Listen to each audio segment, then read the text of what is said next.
ಇವತ್ತು ಕೂಡ ವಾತಾವರಣ ಚೇಂಜ್ ಆಗ್ತಾ ಇದೆ. ಆಗಾಗ ಮಳೆ ಸಾಧ್ಯತೆಗಳು ಹೇಗಿದೆ ಇವತ್ತು ಬೆಂಗಳೂರು ಮತ್ತು ಬೆಂಗಳೂರು ಸುತ್ತಮುತ್ತ ಕೆಲವು ಕಡೆ ಸಾಯಂಕಾಲ ತುಂತುರು ಹನಿ ಹಗುರವಾಗಿ ಬರ್ಬೋದು.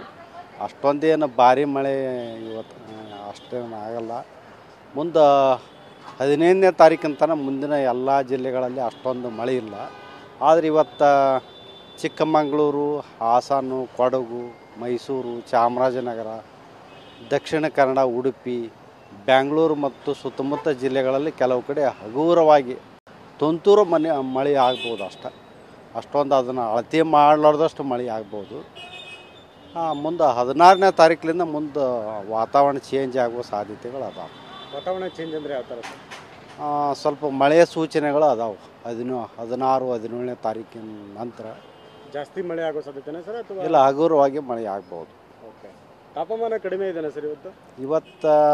ತಾಪಮಾನ ಈಗೆಲ್ಲ ನಿನ್ನೆ 32 ಡಿಗ್ರಿ ಸೆಂಟಿಗ್ರೇಡ್ ಬಂತು. ಇವತ್ತು ಒಂದು 33, 34 ತನಕ ಬರ್ಬೋದು.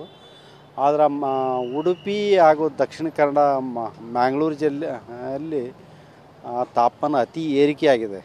ಅಂದ್ರೆ ಸುಮಾರು 38 ಡಿಗ್ರಿ ಸೆಂಟಿಗ್ರೇಡ್ ತಾಪಮಾನ ಏರಿಕೆಯಾಗಿದೆ. ಇದು ಸಾಮಾನ್ಯ ಮಟ್ಟಕ್ಕಿಂತ 4 ಡಿಗ್ರಿ ಸೆಂಟಿಗ್ರೇಡ್ ತಾಪಮಾನ ಏರಿಕೆಯಾಗಿದೆ. ಅಂದ್ರೆ ಹೀಟ್ ವೇವ್ ಕಂಡೀಷನ್ಸ್ದಷ್ಟು ತಾಪಮಾನ ಏರಿಕೆಯಾಗಿದೆ ಕರಾವಳಿ ಜಿಲ್ಲೆಗಳಲ್ಲಿ.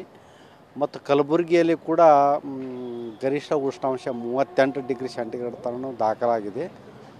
ಮುಂದಿನ ಒಂದು ವಾರದವರೆಗೆ ಉತ್ತರ ಒಳನಾಡಿನ ಬಹುತೇಕ ಎಲ್ಲ ಜಿಲ್ಲೆಗಳಲ್ಲಿ ಕಲಬುರಗಿ, ಯಾದಗಿರಿ, ರಾಯಚೂರು, ವಿಜಯಪುರ, ಬಾಗಲಕೋಟೆ, ಕೊಪ್ಪಳ, ಗದಗ, ರಾಯಚೂರು ಈ ಜಿಲ್ಲೆಗಳಲ್ಲಿ ತಾಪಮಾನ ಸುಮಾರು 37ರಿಂದ 39 ತನಕ ಬರ್ಬೋದು. ಕಲಬುರಗಿಯಲ್ಲಿ ಈ ತಿಂಗಳ 40 ಡಿಗ್ರಿ ಸೆಂಟಿಗ್ರೇಡ್ ತನಕ ಬರುವ ಸಾಧ್ಯತೆ ಇದೆ. ಬೆಂಗಳೂರಲ್ಲಿ ಗರಿಷ್ಠ ಏನಾಗ್ಬೋದು ಸರ್? ಬೆಂಗಳೂರಿನಲ್ಲಿ ಈ ತಿಂಗಳ ಗರಿಷ್ಠ ತಾಪಮಾನ ಸುಮಾರು ಒಂದು ವಾರದ ನಂತರ ತಾಪಮಾನ ಇಲ್ಲಿನೂ ಏರಿಕೆ ಆಗ್ಬೋದು. ಬೆಂಗಳೂರಿನಲ್ಲಿ ಈ ಮಾರ್ಚ್ ತಿಂಗಳದ ಕೊನೆಯವರೆಗೆ ಒಂದು 35ರಿಂದ 36 ಡಿಗ್ರಿ ಸೆಂಟಿಗ್ರೇಡ್ ತನಕ ಹೋಗ್ಬೋದು.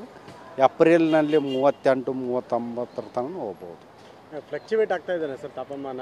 ಈಗ ಮಳೆ ಬರ್ತಾ ಇದೆ, ಜೊತೆಗೆ ಮತ್ತೆ ಬಿಸಿಲು ಬರ್ತಾ ಇದೆ. ಬೆಂಗಳೂರಿನ ತಾಪಮಾನ ಮತ್ತು ಬಿಸಿಲು ಎರಡು ಕಾಂಪಿಟೇಷನ್. ನಾವು ಜಾಸ್ತಿ ತಾಪಮಾನ ಆದಗಳನ್ನ ಕ್ಲೌಡಾಗಿ ಮಳೆ ಸುರಿಸಿಬಿಡ್ತೈತಿ.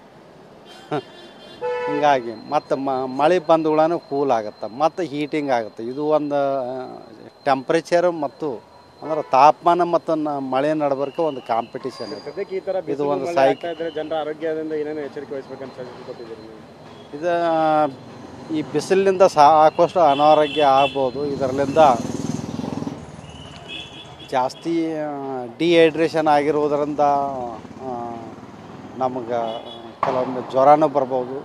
ಇದರಿಂದ ಸ್ಟ್ರೆಸ್ ಆಗ್ಬೋದು. ಇದರಿಂದ ಜಾಸ್ತಿ ನೀರು ಕುಡಿಯೋದ್ರಿಂದ ನಾವು ಕಡಿಮೆ ಮಾಡ್ತೀವಿ. ಫ್ಲಕ್ಚುವೇಷನ್ ಅಂತೂ ಇದ್ದೇ ಇರುತ್ತೆ ಸರ್. ಇನ್ನೂ ಸ್ವಲ್ಪ ಫ್ಲಕ್ಚುವೇಷನ್ ಇದ್ದೇ ಇರುತ್ತೆ. ಮಳೆ ಬಿಸಿಲು ಯಾವಾಗಲೂ ಅದು ನೇಚರ್ದಲ್ಲಿ ಸ್ಟಡಿ ಇರುವುದೇ ಇಲ್ಲ, ಡೈನಾಮಿಕ್ ಆಗಿರ್ತೈತಿ. ಓಕೆ. ಹಾಗಾದರೆ ಸದ್ಯಕ್ಕೆ ಇನ್ನೂ 2-3 ದಿವಸ ಮಳೆಗಳ ಸಾಧ್ಯತೆ ಇದೆ? ಇಲ್ಲ, ಇವತ್ತು ಮಾತ್ರ ಮಳೆ ಆಗೋ ಸಾಧ್ಯತೆ ಐತಿ. 13, 14, 15 ತನಕ ಮಳೆ ಆಗುವ ಸಾಧ್ಯತೆಗಳು ಎಲ್ಲಿ ಇಲ್ಲ. Thank you sir. Thank you.